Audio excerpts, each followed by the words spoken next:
Hi everyone and welcome back to Carefree Caravanning. This week's video is mainly aimed at first time caravanners, people who are just starting out on their caravan journey, or for people who are thinking about buying a caravan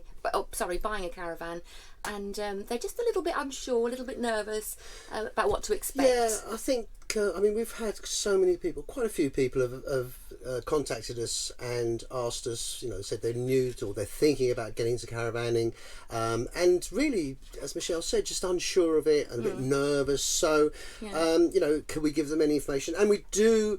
We have sent quite a few emails back with our bits and pieces, what we think you should try. But again, we've had another 3 this week, so we thought we would take the time and obviously we aren't going to cover everything. Just no, it's just a few little things that we would recommend. It's just a sort of a beginner's guide, really. I think the first thing is, if you've just got your caravan and you're planning your first trip, is to go somewhere local to you. Choose a site that's not too far away.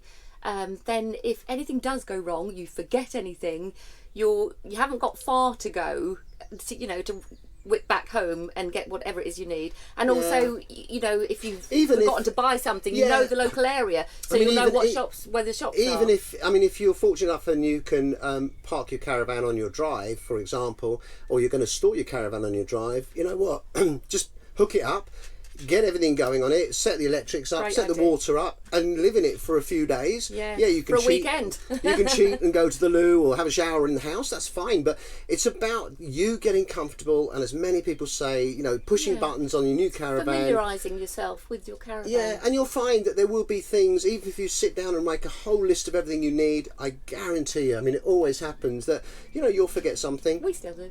We do.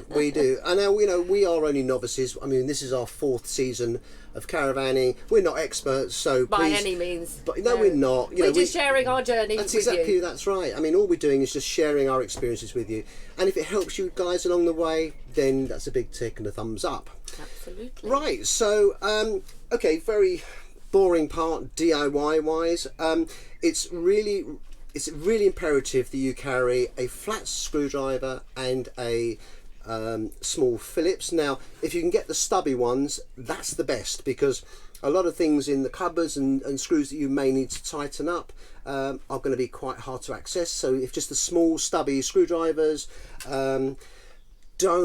please don't try and bring a cordless drill inside the caravan.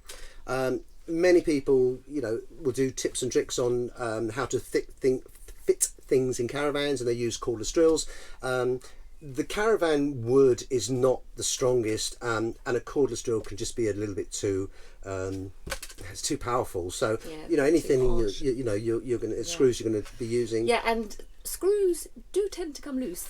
They do. A caravan. We after our first journey with our caravan, we still haven't found it. We came in and there was a screw on the floor. Yeah. And we have no idea where the screw has come from. We've still kept don't know. I've got it in the drawer. We've kept it here, and I don't know how many times we've been out now, and we're still looking for that. Don't know where is that elusive hole that screw is going to go? Okay, so another really important tip of just things that you need to buy is get yourself a set of fuses. Now, these are standard car fuses. They are the blade fuse. By a range, you certainly need at least 10 amp in there, because fuses can blow. Now, you may have an extra fuse in the fuse box that comes as a spare. Just worth getting one of these. We'll put a link in below if you want to buy them. They're nothing cost-wise, I don't know, £3 or £4 or whatever, but great to handy, because it's sod's law that if a fuse is going to blow, it'll blow in the evening, and when all the shops are shut and you can't get out. Another important thing is, most of us nowadays have mobile phones and iPads and tablets. And, all adapters. So not all caravans have the USB sockets. So remember your chargers. Yeah, remember the chargers. A couple of people said they'd been away. I can't remember the name. Apologies, can't remember your name. But you said you went away. You bought your cable, and you just didn't think about the charger.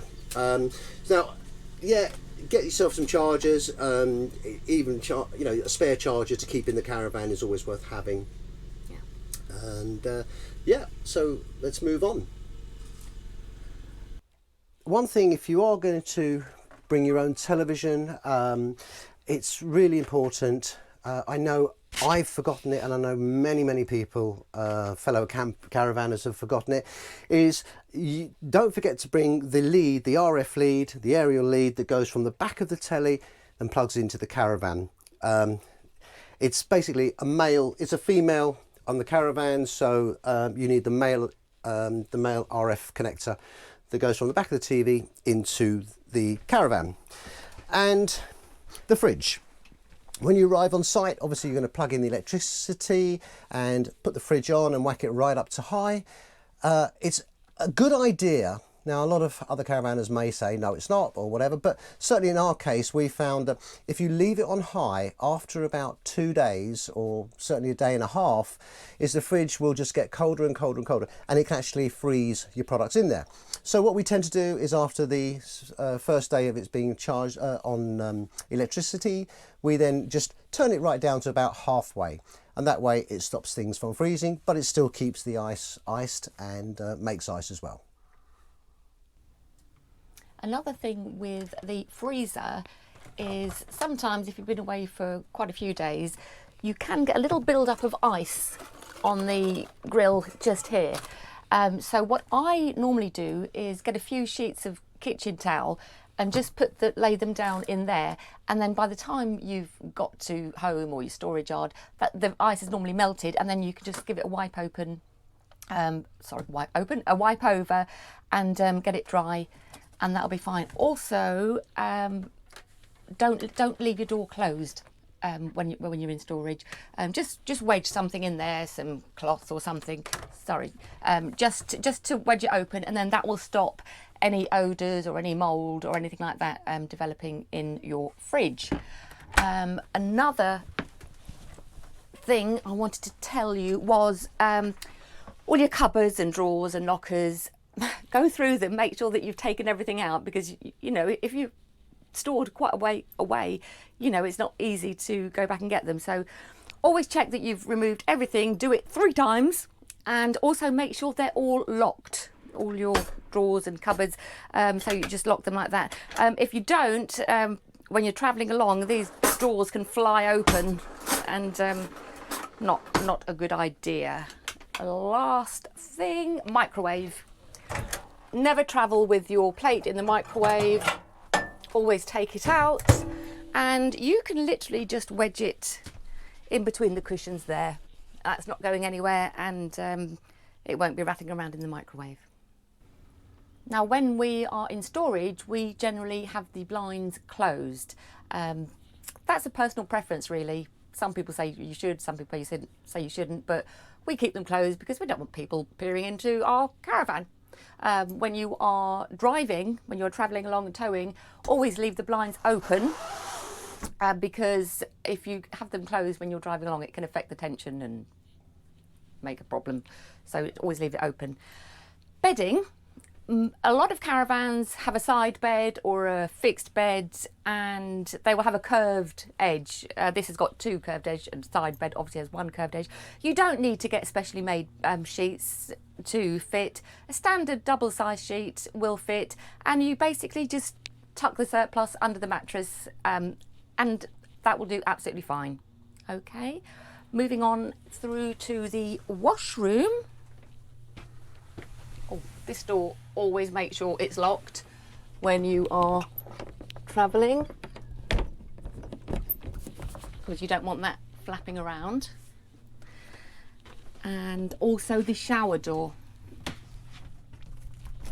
Always make sure that the shower door is locked in position to stop that flapping about. The shower head, I don't know if you can see, we always leave that on the floor on a little piece of anti-slip mat, purely because, again, that's something that could fall down when you are travelling along with the motion of bumps and what have you. So always leave that down. Your water, what was I going to say about your water? Yes, try not, when you're in the shower or even in the bathroom or even in the kitchen, try not to leave your water running too much, because if you're not on a service pitch, then you are going to keep running out of water. I've been told off that before. Also in the shower, you're probably better off wetting yourself, turning the tap off, then, using your soap or shower gel, then putting the water on again and then showering, because the water tanks, they're only small. So you will, if you don't run out of water, you will run out of hot water. So you don't want to be standing there freezing cold. Okay, also, toilet roll. Don't travel with a toilet roll on the hook, because otherwise you will end up with a washroom that looks like an Andrex puppy has been in here. Right, we've had to close the blinds, I'm afraid, because it's really sunny and the sun was pouring in here, so you won't be able to see us. Moving on, another useful thing to have is a checklist. Plotting the sequence that you will follow when you're preparing to travel. Yeah, I mean, what we do when we arrive at the caravan storage site is generally you go in the caravan first. I don't actually know what you're doing there. What does he even do? You have a little nap? I do some things, Steve. No, I go in and I open up all the blinds. I just check that everything's okay, because, obviously she's been sitting on her own for a few weeks. Just double check that everything is still, like the doors are locked, shower doors locked, bathroom door, shower heads down, that kind of thing. Yeah, so while Michelle's doing that, I go outside. My first job is to remove all the locks. So we've got 2 wheel locks and the hitch lock. So I remove all that. Once I've done that, I then... Michelle's normally finished, so she comes back outside. Now it's very important that there's nobody in the caravan for the next part, which is we raise the steadies. So the 4 steadies on each corner of the caravan, we raise those up. And then lift the caravan up with the jockey wheel just a little bit higher than it normally is, because then we can attach the car. Once we get the car in line with the hitch, we lower the caravan down onto the jockey wheel, and you wait for the little click for the release. The little clonk where the handle will suddenly go down on its own. Don't force it, just let it do it automatically, and that means it's locked into place. As a safeguard, just wind up the jockey wheel a little bit so it lifts the caravan up, and ideally you want the car to come up with it. I'm not talking about 2 or 3 feet, I mean just a couple of inches, because if you wind that up and the car's not connected and the caravan goes up but the car doesn't, then start again. Once we've done that, we then put the breakaway cable onto the car and then plug in the electrics. Then my next job is to start the car and leave the engine running, which is when we put the lights on. Hazard warning lights go on and the side lights go on. And because the car's now connected to the caravan and the car's got its handbrake on, Michelle, you normally come in and put on the master switch on the fridge, and then put that onto battery, so that's cooling down. The fridge on caravans won't start working until the car's engine is running. So if you plug it in, car's got to be running for the fridge to work, and that's really it, isn't it? Did you say the locks? Did you say take the locks off? Yeah, I said that's the first thing I do. Yeah. So then once we're all hitched up, we just have a final look round. Check the lights, make sure you haven't left anything on the ground. And the key is, I think, just take your time. Don't rush. Don't rush. When you rush, that's when mistakes are made. So don't get complacent. Just take your time. It really is just check and double check. We walk around the caravan, and we've done it dozens and dozens and dozens of times. But we still walk around the caravan, make sure all the chocks are, if you've got chocks on your wheels, take them away, put them in the car or in the caravan. And lastly, release the handbrake cable on the caravan. It won't move, it may move a couple of centimetres, but the car's handbrake is on, and then you're ready to go, and then it's down to the co-pilot to tell us which way to go. Navigator. You can also have a checklist for everything that you need to bring with you, your food, your clothing, your footwear, toiletries. It's just helpful to have a little point of reference for each trip. I mean, if you want to, print it and laminate it, and then you've got a copy there to refer to on every trip. Another thing is bring a pen and paper with you. As for when you run out of, let's say, bin liners or shower gel. You know, you can just jot that down on a piece of paper, because you will forget by the time you go away again what you actually need. So pen and paper, just to jot things down. If you are lucky enough to have a motor mover on your Caravan, now I know people say don't use the motor mover, you should reverse the Caravan on the pitch and do this and do that. Don't be ashamed to use your motor mover. I mean, it's your motor mover, it's your Caravan, and at the end of the day, if you don't feel comfortable reversing the Caravan on there with everybody watching, which is always the way, you know what, use your motor mover. We do, we're not ashamed to use it. No, we've paid £750 for it, so you know, I'm more than happy to use it. Absolutely. And don't worry about if you're new and it's your first time arriving on site, worry that everyone's peering out the windows at you. They're really not. Caravanners are really, really lovely people. They are genuinely lovely people when they're caravanning. I don't know what they're like when they're not towing a caravan, but certainly, I mean, anything you want, you can go and ask anyone on site, and more than happy. People are so happy. You'll learn and get more advice by simply asking people when you're on site. Another thing, it's usually my job, isn't it, is to plan your route wherever you're going. I normally use Google Earth, and I put it onto satellite, and it's the bane of your life though, isn't it? I probably sound a bit sad, but I actually follow the route that we're taking, and so long as I see big lorries on that route, then I know we're going to be okay, because if a big lorry can get on there, then us towing a caravan can get on there as well. What else? And plan the route back as well, because sometimes it's always different routes, isn't it? Yes, and you forget that. You're so excited about going on holiday to forget about the return. For more advice, YouTube channels like this. Absolutely. And never be afraid to ask anybody, even if they're channels like ours. There are so many people out there that will give you the good advice. There's going to be some people who go, oh, you can't do this, don't worry about it. But don't worry about them. There are dozens and dozens of YouTube channels that will help you. You know, we're so fortunate that people ask us questions. It might be you. And, you know, we'll always fire back emails. We are more than happy to give you our free advice. I say, we're not novices. We said at the beginning, at the top of this video, but we're just sharing our experiences. We're not novices. Are we novices? Well, I think we are. Okay, we're not experts. Sorry, we're not experts. That's what you meant We're to not say. experts, no.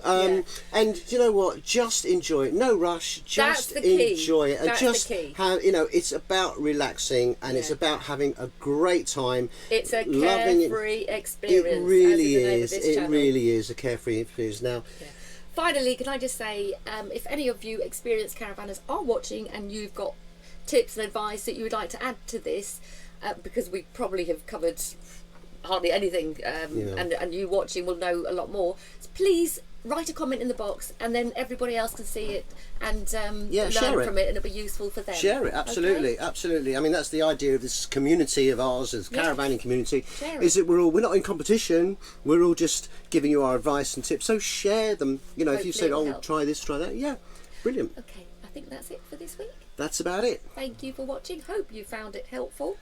If you have liked it, please give us a thumbs up and subscribe if you haven't done so already, and we'll see you next time. That's it. Thank you very, very much indeed, and all the very best, and happy caravanning. Bye-bye now. Bye. Bye-bye.